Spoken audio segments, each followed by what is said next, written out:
kita harus memiliki keberanian iman untuk menyelesaikan panggilan Tuhan dalam hidup kita. Dan belajar untuk tidak terganggu dengan apa kata orang. Karena akan tetap ada yang tidak setuju. Kalau saudara mau seluruh dunia setuju mendukung panggilan saudara, saudara tidak hidup di dunia nyata. Ya, kita harus belajar dewasa. Tidak akan ada orang sepenuhnya setuju dengan kita. Tidak akan ada orang yang mendukung panggilan Tuhan dalam hidup kita sepenuhnya. Kenapa? Karena memang Tuhan yang memanggil kita. Tuhan bukan bicara kepada mereka, kepada saudara. Kalau masing-masing kita akan bertanggung jawab pada Tuhan. Nanti kalau kita mati meninggalkan dunia ini, masing-masing kita menjawab Tuhan. Masing-masing kita memberi pertanggungjawaban kepada Tuhan. Itu sebabnya apapun kata orang, apapun kata dunia, Ibu Muda dari berkata, apa kata Tuhan yang benar. Jadi di tengah-tengah ya tekanan yang saudara hadapi untuk menyelesaikan panggilan Tuhan tadi, saudara harus menetapkan hati punya keberanian iman. Tidak ada pun yang mendukung, bahkan melawan menentang saudara. Maju terus seperti Kaleb. Dan banyak contoh lainnya di dalam Alkitab. Katakanlah Sadrak, Mesak, Abednego, mereka juga adalah orang yang memiliki iman yang berani. Sadrak, Mesak, Abednego dalam satu momen dalam hidup mereka harus menghadapi resiko kematian oleh karena mereka percaya kepada Tuhan Allah Israel.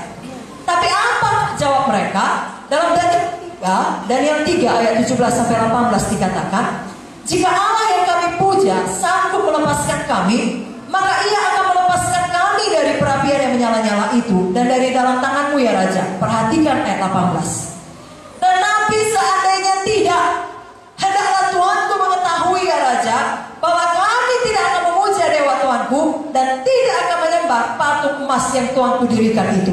Inilah dia keberanian iman.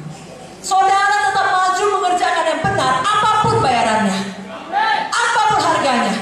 Karena saudara tahu hidup saudara di tangan Tuhan. Dan tempat yang paling aman adalah berada di tengah-tengah maksud Tuhan, di tengah-tengah panggilan Tuhan. Amin saudara. Lalu apakah yang terjadi dalam ayat 27? Dan para wakil raja, Daniel 3:27, para wakil raja, para penguasa, para bupati, para menteri raja datang berkumpul. Mereka melihat bahwa tubuh orang-orang ini tidak mempan oleh api itu, bahwa rambut di kepala mereka pun tidak hangus, jubah mereka tidak berubah apa-apa, bahkan bau kebakaran pun tidak ada pada mereka. Kalau kita punya keberanian iman, kita teruskan membayar harga, berapapun tingginya harga itu, Tuhan tidak pernah mempermalukan orang yang percaya kepadanya. Di tengah-tengah dapur api, saudara tahu Raja Nebukadnezar berkata, ada 4 orang di dalam itu. Siapakah itu? Yang satu adalah seperti anak Allah. Tuhan tidak pernah meninggalkan saudara. Justru Keluaran 14 ayat 14 dikatakan, Tuhan akan berperang untuk kamu dan kamu akan diam saja. Sore hari ini, mari kita semua keluar dari zona nyaman kita. Kalaupun kita sudah diberkati, kita sudah belajar tadi, sangat jelas diberitakan Ibu Munte, bukan itu tujuan hidup kita. Kita harus selesaikan panggilan Tuhan. Yang kedua, milikilah iman yang tekun. Mari katakan, ketekunan iman. Saudara percayakah kalau Tuhan berjanji Tuhan menggenapi? Berapa lama pun waktunya Tuhan pasti menggenapi. Dalam hal Kaleb, Tuhan tidak menggenapinya sebulan kemudian, setahun kemudian, bahkan tidak 5 tahun kemudian. Mari lihat berapa lama Kaleb mendapatkan janji Tuhan. Yosua 14, saya bacakan mulai dari ayat 7-15. Aku berumur 40 tahun. Berapa tahun Bapak Ibu Saudara? 40 tahun.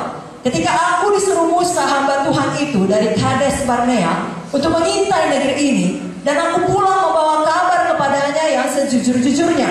Sedang saudara-saudaraku yang bersama-sama pergi ke sana dengan aku membuat tawar hati bangsa itu. Aku tetap mengikuti Tuhan Allahku dengan sepenuh hati. Pada waktu itu Musa bersumpah katanya, sesungguhnya tanah yang diinjak oleh kakimu itu akan menjadi milik pusakamu dan anak-anakmu sampai selama-lamanya. Sebab engkau tetap mengikuti Tuhan Allahku dengan sepenuh hati. Jadi sekarang sesungguhnya Tuhan telah memelihara hidupku seperti yang dijanjikannya.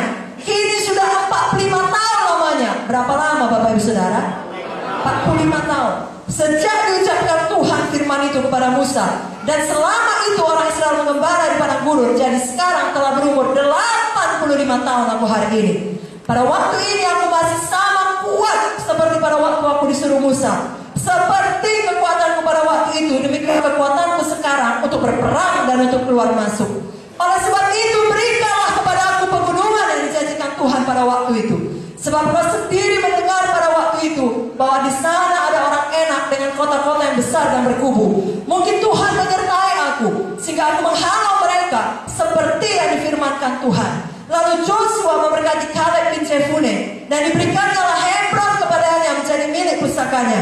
Itulah sebabnya Hebron menjadi milik pusaka Kaleb bin Jefune orang Kenas itu sampai sekarang ini, karena ia tetap mengikuti Tuhan Allah Israel dengan sepenuh hati. Nama Hebron dahulu ialah Kiryat Arba. Arba ialah orang yang paling besar di antara orang enak, dan amalah negeri itu berhenti berperang. Jadi Kaleb bukan hanya punya keberanian iman. Tahu saudara berapa beraninya Kaleb beserta dengan Joshua? 2 orang melawan 2 juta. Jangan saudara pikir 2 orang melawan 10 orang. Karena 10 pengintai menyampaikan pada Musa.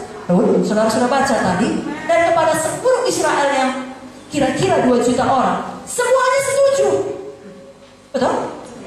Bahkan hendak melempari Kaleb dan Joshua dengan batu. Tapi mereka tetap berani dan berkata tidak. Kalau Tuhan berjanji, Tuhan akan menggenapi. Dan untuk keberanian iman harus disertai dengan ketekunan iman. Banyak orang pada awalnya, punya iman yang berani, panas-panas, sebentar saja panasnya. Tapi melewati testing waktu, melewati proses bentukan, banyak yang redup dan padam. Jangan ada demikian. Sekali lagi, jangan ada kita demikian. Mengikut Tuhan, melayani Tuhan, bukan seperti lari jarak pendek, lebih menyerupai lari maraton, saudaraku. Apa kata Roma 12 ayat 11? Janganlah hendaknya rajin dan kendor, biarlah rohmu dan layanilah Tuhan. Dulu melayani Tuhan, sekarang melayani Tuhan, nanti pun melayani Tuhan.